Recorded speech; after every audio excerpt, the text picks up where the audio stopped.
Welcome back. We'll talk about LeBron James in just a second, but first, Mets, White Sox, Jeff McNeil, great catch before going to the net.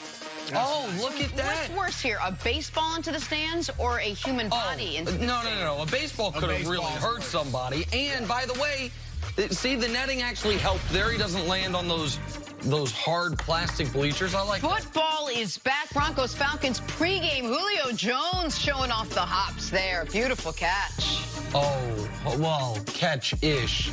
I don't think he got control with 2 feet. He just kind of, and he tipped it to himself. It's good catch, but look at that. Hold on, look. There's the bar is because the gloves are Chris so Carter's gooey not and here, so I gotta critique it. All right, to the actual game itself, Denver's Brett Rippon connecting with Juwan Winfrey for a spectacular game-winning touchdown. Jenna. What? You know how I know it's officially football season? Tell me. Because Atlanta plus 2.5 loses like that. I mean, we are minutes into the season, and it's a double-tipped catch for me to lose my bet. I'm covering the whole game. All right, Chargers-Rams, joint practice. Watch how Keenan Allen lays out to secure this one. He's in your neck of the woods. Oh, there you go. He's in your neck of the woods out West Coast, Chris Broussard. He's one of the more, to me, underrated of the receivers when we talk about the best in the league. He's starting to get a little bit of love, but yeah, he is underrated. All right, to the latest jab at LeBron James now. His former general manager, David Griffin, sat down with Sports Illustrated and opened up about his time with LeBron in Cleveland. Griffin said the pressure of building a championship contender around LeBron made him miserable. Said LeBron isn't as concerned about winning the way he used to be, to which LeBron chimed in on Twitter with this: "All right, enough is enough. The throne has been played with too much, and I ain't for horseplay. Ether coming soon."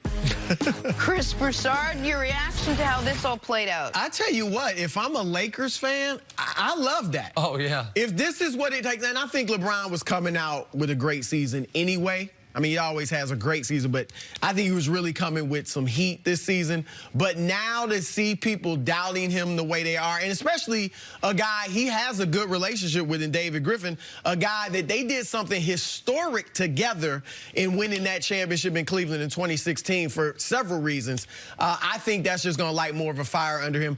I don't agree. I give Griffin credit. He is a candid guy. I give him credit for being candid and honest, but I don't agree with the sentiment. One, to say LeBron, look, maybe if he's saying in Cleveland that once LeBron got them that title, he felt he didn't have as much to play for, I maybe could give you that just because now you've delivered Cleveland his first title in 52 years of any sport. However, he's still got plenty to play for. I mean, he's chasing Michael Jordan. Some people think he's past him, but many don't.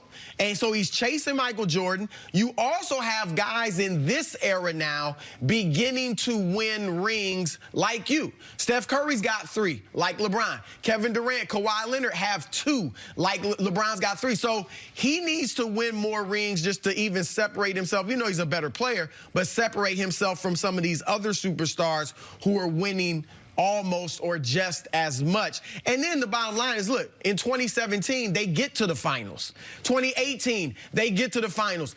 Now, in 2017, I do think seeing Kevin Durant go to the Warriors could make you feel like, man, can we beat this team? But that didn't show up on the court for LeBron. No. In 2017, LeBron James, after the point in his career where David Griffin said he's no longer an animal about winning, that year, as defending champs, he leads the NBA in minutes per game and set career highs in assists per game and rebounds per game. And in the playoffs, averaged 33, 9, and 8. And if we remember, through the Eastern Conference, they went 12-1. Right. The Warriors swept everyone. They had one loss, a 3-point loss to Boston, and that was it. The next year, when David Griffin is gone and LeBron is on the least talented team he had been on since 2008 or 2009 in Cleveland, he leads the NBA in games played and minutes played, sets new career highs in assists per game, in rebounds per game, and in those playoffs, ups it 34, 9, and 9 with 2 game winners, and if you're not animal about winning, game 7 in the first round, 45-8-7 in a must-win game. Game 6 and 7 in the conference finals against Boston, 41-13-9 averages. And how about game 1 in the finals? And game 1 of the finals, 51-9-9. So it never showed up in Cleveland. Now, you want to say last year, people say, oh, he went to L.A. because he's more focused on off-court endeavors. The Lakers right now are the second best odds to win the title, right? So, like, it seems like the move to L.A. has good championship, at least hopes there. I'm puzzled by these comments because, first of all, I want to say this. I really like David Griffin. I really respect David Griffin. And so does LeBron, seemingly. Well, as of at least 24 hours ago. I mean, I can't speak for him now. They've had a good relationship. A good enough relationship that Griff 2 weeks ago reached out to LeBron and asked him to tweet about David Griffin's wife's vineyard, and LeBron did it. I know, and I assume you do as well, from talking to people right around LeBron, they were shocked by this, caught totally off guard, and don't know where it came from. And when you mention Griff being candid, he absolutely is. But I've talked with David Griffin multiple times since he left the Cavs, and this has never been his messaging point. It's never been that he's talked about pressure, but he's never said he was miserable. He's always talked about LeBron buying in and about how they had a good partnership. He's talked about being frustrated that people thought LeBron was running the team and he didn't get credit that he was the one making those moves. But I don't know where these comments come from, and the idea that LeBron was less focused on winning, to me, there's no reality to stem that from. Well, we should mention there were a number of things. This wasn't a sit down to just talk about LeBron. It was David Griffin's life, David Griffin's story, and where he's come to and how he ended up where he is right now. I wonder how much of what he said, they just pulled the spicy comments, and perhaps there wasn't enough context that was pulled along with it. We talked about how he said he was miserable when LeBron won there, but a lot of it was because he wasn't able to implement his own plan, and it was less about a knock on LeBron and more about, you know, impeding his path towards what David Griffin wanted to do. Well, the context they put that the story was written in made it seem like exactly what you said, but that Griff would have almost been happier had LeBron not gone there, and had he been able to build a team and work through the journey of, can we make the playoffs? Can we get to the second round? Can we become a conference contender? Can we win the East? All that. And here's the thing, though. The goal of sports is to win. Period. Win it for the fans and win it for the players. It has nothing to do with the happiness of the general manager, with you playing fantasy basketball and having fun building a team. That's not what it's about.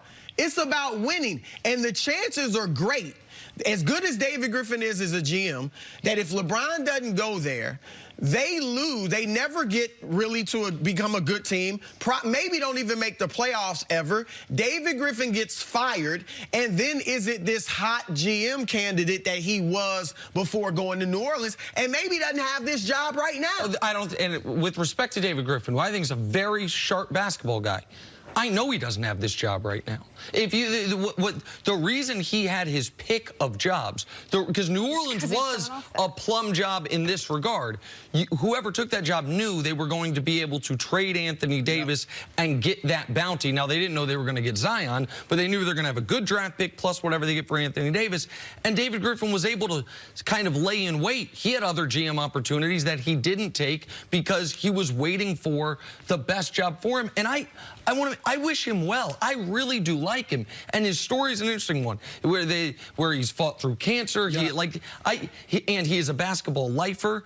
But there is a cottage industry of folks that are waiting for moments to try to attach themselves something to attack LeBron. LeBron got criticized for opening the public school because people all of a sudden found out public schools are paid for with tax dollars. Who knew? It's crazy invention. Like, he got attacked this week for how he parents his kids. And so David Griffin, after 2 years in media and being a sharp guy, knows saying these things in any context is going to, again, put a target on the back of the man who delivered him the greatest moment of his professional career by an enormous margin. And it just seems it seems so out of character for Griff that it surprises me. So what you said, Jenna, about was there a different, were there other quotes that put this better into better context that the writer didn't use? We don't know. I don't want to criticize or critique the writer like that. But if that's the case, Griff needs to come out publicly and say this it. was my intention. You can't just say it behind the scenes, off the record and all that. You have to come out publicly and say it. And just quickly, how do you think LeBron responds? Will this be a thing where we wait for the season to start and you see it there, or are we going to hear more from him? I don't think he'll come. Will there be more cryptic tweets or Instagram posts? Possibly. But I think the bottom line is he's going to come out. This is good for the Lakers, I'm telling you, because he was getting questioned even before this. And I look, the challenge is there. Kawhi didn't go. He went to the Clippers right across the hall. I think this is all good for the Lakers, and LeBron will show it on the court. When's the next episode of The Shop? I wonder if Mav asks him about it, and that's how we find out. Yeah, that could be good. All right, take a break. Coming up, let's talk some football. Cowboys stars all want big money, but do they all deserve it? That's next on First Things First.